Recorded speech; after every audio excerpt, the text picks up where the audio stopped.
Let us explore bodhicitta, the mindset of enlightenment.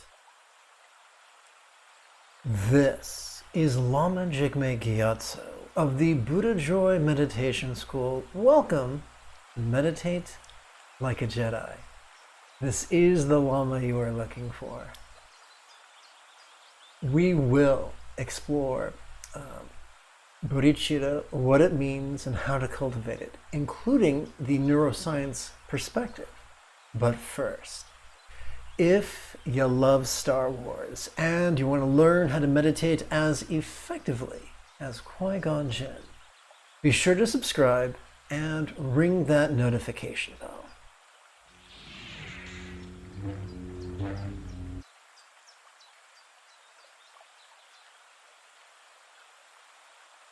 So this is a Sanskrit word. Bodhi means enlightenment. Chitta is Sanskrit for mind.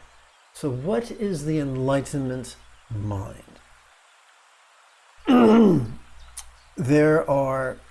If you ask a scholar, they get very complicated. If you were to ask the Dalai Lama, he'd say, well, there is conventional bodhicitta, which is about compassion, and there's ultimate bodhicitta that is about wisdom.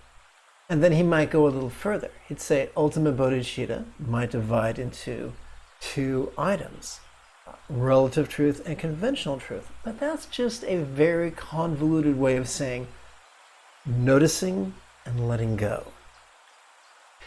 Getting back to the four bodhicittas, they might say conventional bodhicitta breaks up into two categories, aspirational and active bodhicitta. In other words, wishing to do the right thing and actually doing something. And one of the great ironies is that these four complement each other. Most people are aware that the Buddha's first sermon is known as the Four Noble Truths. And in it, he alludes to the Eightfold Path. Well, the first two folds of the Eightfold Path are about wishing love, or cultivating wishing love, and they're about learning how to let go from an conceptual point of view or from a contemplative point of view. The seventh and the eighth folds of the Eightfold Path pertain to mindfulness and meditation. Now, here's the great irony. When we practice mindfulness, it cultivates centeredness, which is quite lovely. And when we practice meditation, it cultivates spontaneity. Now, we're all familiar with scattered spontaneity. That's that real good idea you get after your fifth shot of tequila. But centered spontaneity is sometimes referred to as being in the zone, or the flow, or Buddha nature, or Tathagata, or the Tao.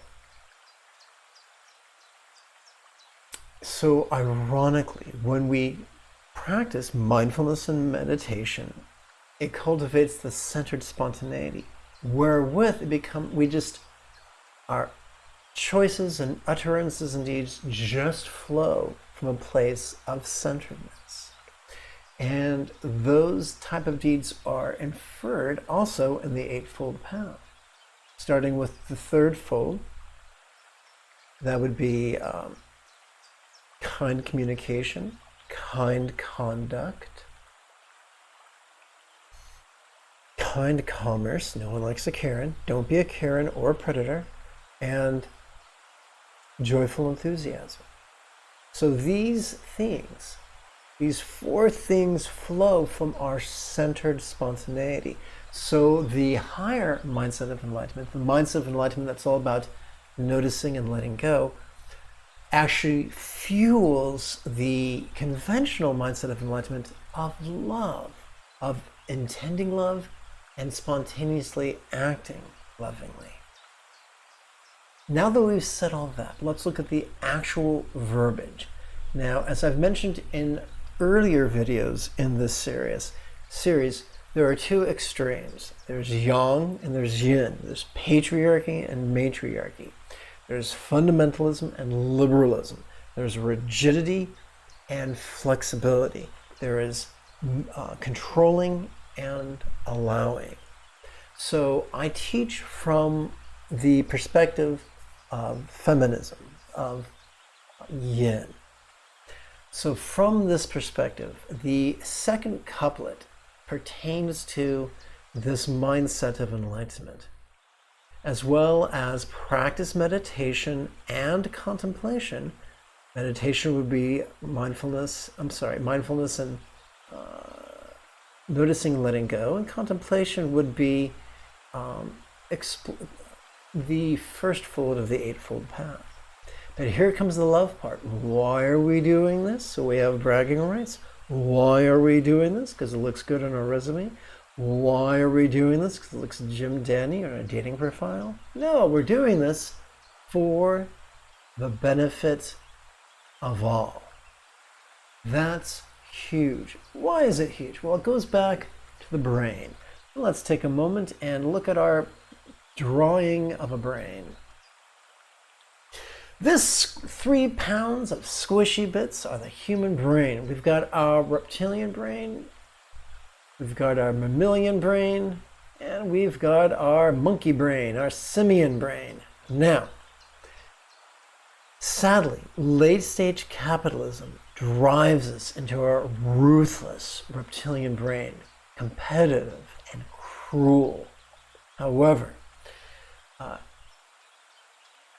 every healthy mammal is wired with an anterior cingulate gyrus. We are wired for love. We're wired for empathy, compassion, and cooperation.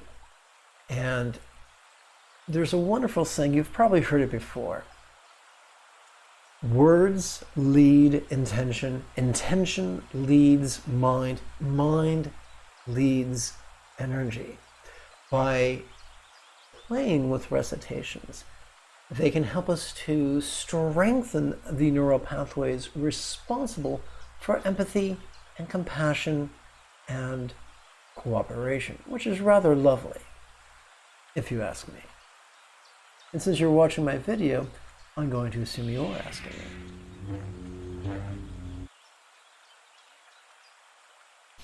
So we would chant it in a monotone, putting emphasis on the first syllable and the second to last syllable. Now, I have to warn you, I can't carry a tune if it's in a bucket with a lid, but I'm going to subject you to this right now. As well as practice meditation and contemplation for the benefit of all. And let's put this in the context of yesterday's video, or the previous video about refuge. Eternally I rely upon the Buddha's example, teachings, and students, as well as practice meditation and contemplation for the benefit of all. In the next video, I'll show you a fun way of blending this with physical fitness, which sounds weird, but it's an ancient Buddhist practice I look forward to sharing with you.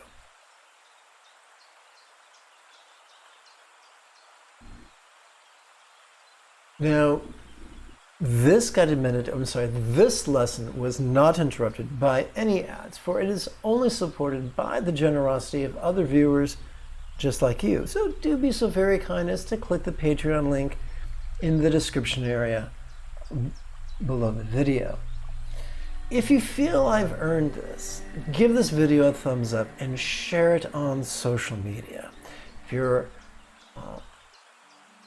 write a comment in the comment area below the video, for that really helps with the algorithm.